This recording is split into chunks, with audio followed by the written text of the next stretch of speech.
Hello everyone. Today we are going to continue the topic reproduction in organism. As usual, to give you idea about overall view of this chapter, which we have already discussed about the topics such as asexual reproduction, sexual reproduction and pre-fertilization events in the previous lectures. Today we are going to study about the fertilization and post-fertilization events. So coming to the sexual reproduction. So you have already studied in the previous lecture about the definition of sexual reproduction, reproductive phases in animals and plants, continuous and seasonal breeders, and also the reproductive cycles occurring in animals. Today we are going to study about events in sexual reproduction. So generally there are three major events in the sexual reproduction, that is pre-fertilization events, syngamy or fertilization, and post-fertilization events. In the previous lecture you have studied about the pre-fertilization events. In this you have learnt about gametogenesis. How does the process of gametogenesis takes place? That is the terms you have learnt about homogametes, heterogametes, and you have learnt about sexuality in organism with regard to the terms monoecious, dioecious, homothallic and heterothallic, and also about unisexual and bisexual conditions. And you have learnt about the cell divisions that occurs during gamete formation.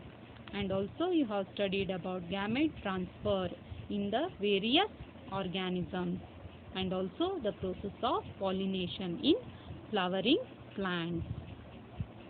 So coming to the important topic, that is syngamy or fertilization. So this is an important critical event that is taking place in the sexual reproduction. So what do you mean by fertilization? So the fertilization can be defined as fusion of male and female gametes to form diploid zygote. So the fusion of male and female gametes resulting in formation of diploid zygote is called as fertilization. So in this picture you can see the male gamete, the haploid sperm, the female gamete, the haploid egg fuses to form a diploid zygote. So this diploid zygote later it forms a embryo which helps in the continuation of life from one generation to another generation. So this definition of fertilization is very important as it is asked in your examination for 1 mark. So instead of fertilization you can also use the term syngamy. So coming to the next process, that is parthenogenesis. So parthenogenesis is nothing but the female gamete undergoes the development to form new organism without fertilization. So hence the parthenogenesis can be defined as the female gamete undergoes development to form new organism without fertilization. So generally, in other words, I can say the parthenogenesis is a phenomenon where new organism is formed by escaping fertilization. So where it evades the fertilization.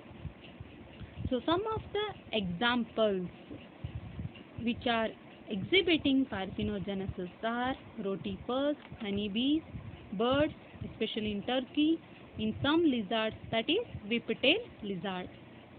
So here in parthenogenesis the male gametes are not involved, and in the population of whiptail lizards completely the male population is absent. So moving to the next part, where does the syngamy occur? So on the basis site of occurrence of syngamy, the fertilization can be classified as external fertilization and internal fertilization. External fertilization can be defined as The syngamy occurs outside the body of organism in the external medium. So the term itself, external, means outside. So where the fusion of gametes takes place outside the body of organism in the external medium. So in most of organism it occurs in the aquatic medium. So coming to the internal fertilization, the term internal refers to inside. So hence it is defined as syngamy occurs inside the body of female organism. So here the fusion of gamete takes place inside the female organism. So next, coming to the second point, that is large number of male and female gametes are released into the surrounding medium in case of external fertilization, whereas in case of internal fertilization, number of female gametes are less but large number of male gametes are released. So why the difference in the number of gametes with regard to external and internal fertilization? It is mainly because in case of external fertilization, the chances of fertilization is very less even though more number of gametes are released. Whereas in case of internal fertilization, even though less gametes are produced, the chances of fertilization is more.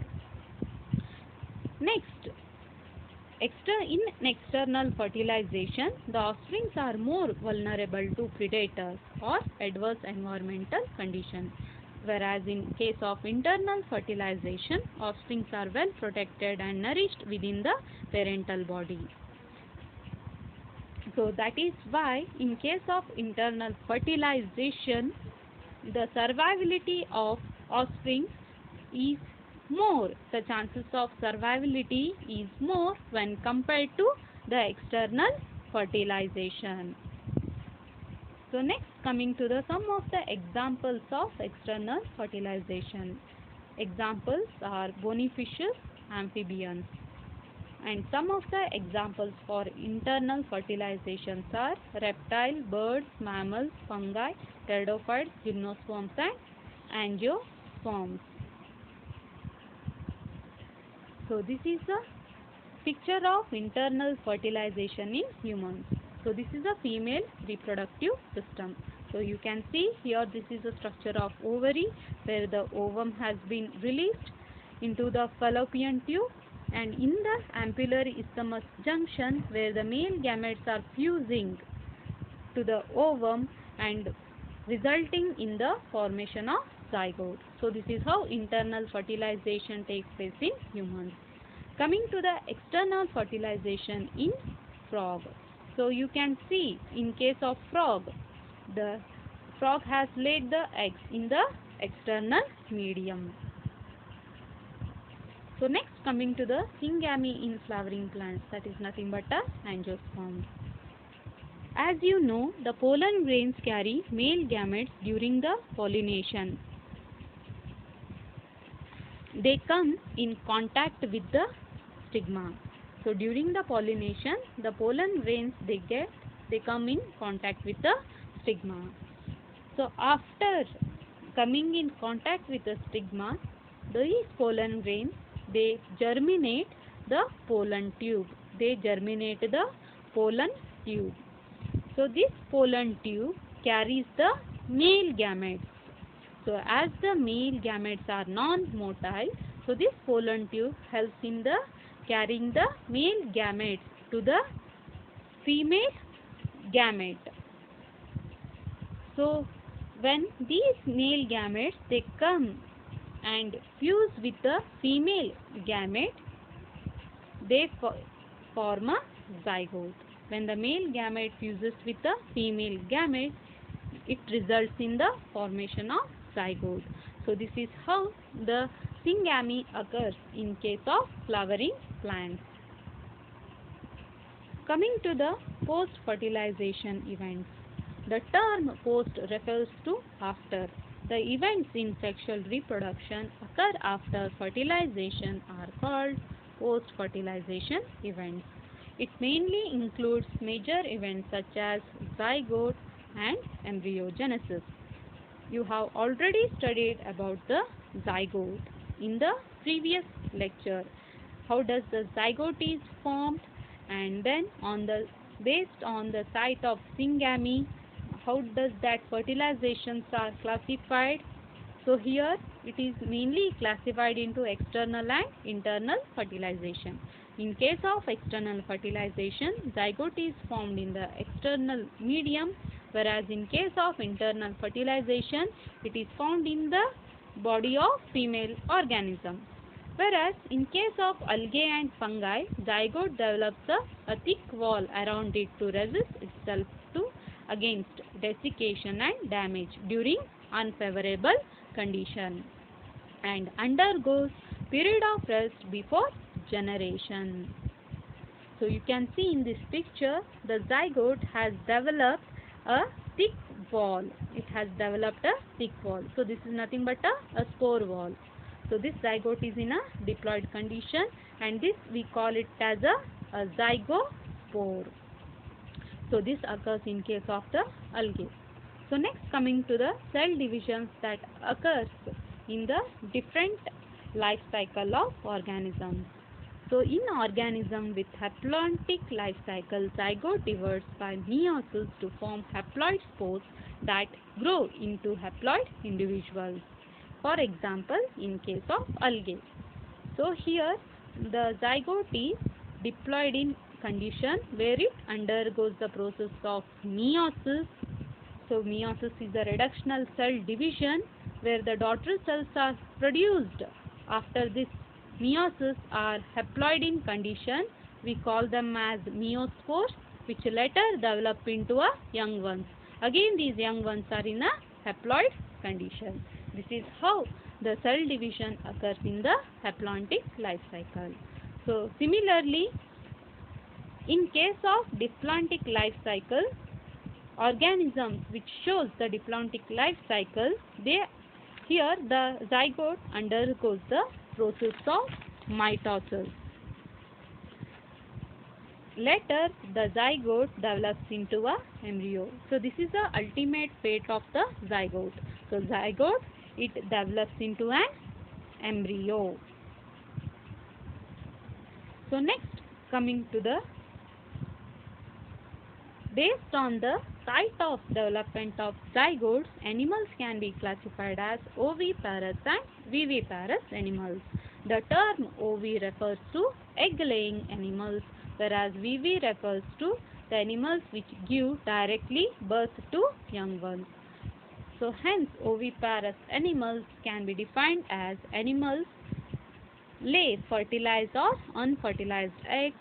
The viviparous animals referred to which directly give birth to young ones.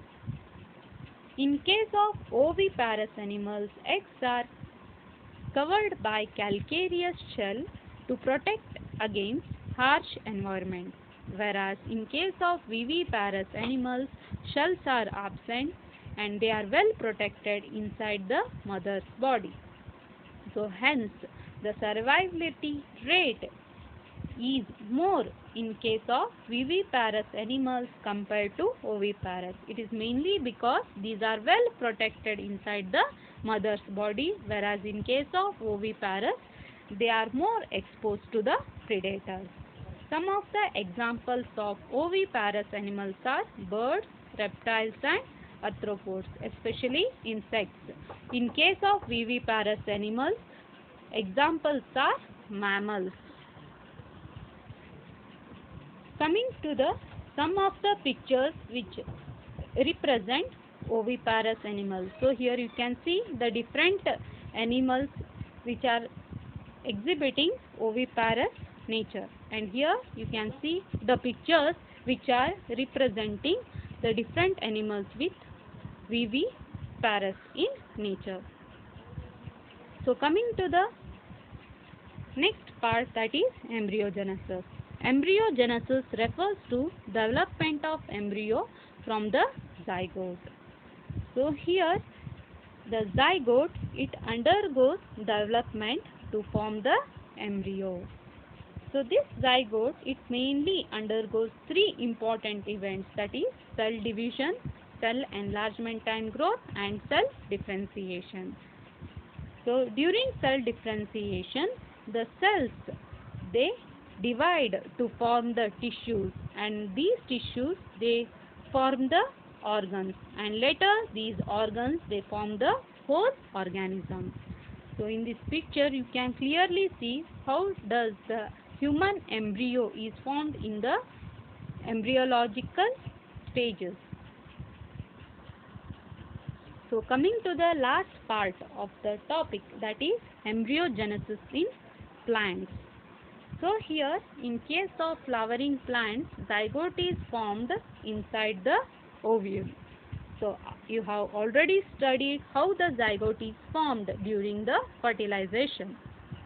So after fertilization, the sepals, petals, stamens of the flower, they wither and fall off. But in some of the plants, even after fertilization, the sepals are retained, especially the plants which are belonging to the family Solanaceae. Examples, brinjal, tomato, etc. After the fertilization, the zygote develops into an embryo. The ovule develops into a seed. Ovary develops into a fruit, and thick wall of ovary develops into a pericarp. So this is how the zygote is developed into an embryo after fertilization. Similarly, ovules develop into seed, ovary develop into fruit, and thick wall of ovary develops into a pericarp. So in this picture you can see the different kinds of fruits showing seeds and protective pericarp here. The seeds are represented by S and pericarp is represented by P. So this is a pea plant. So you can see here the seeds are formed after the fertilization. Before the fertilization, again they were ovule. So next, after the fertilization, ovules, they have become into a seed. Similarly, the thick wall of ovary, again after the fertilization, it has become into a pericarp. So this is how the seeds are formed from the ovule, and from the thick wall of ovary, the pericarp is formed. Similarly, in other two pictures. So this is complete the embryogenesis in plants and also the topic reproduction in organism. So thank you.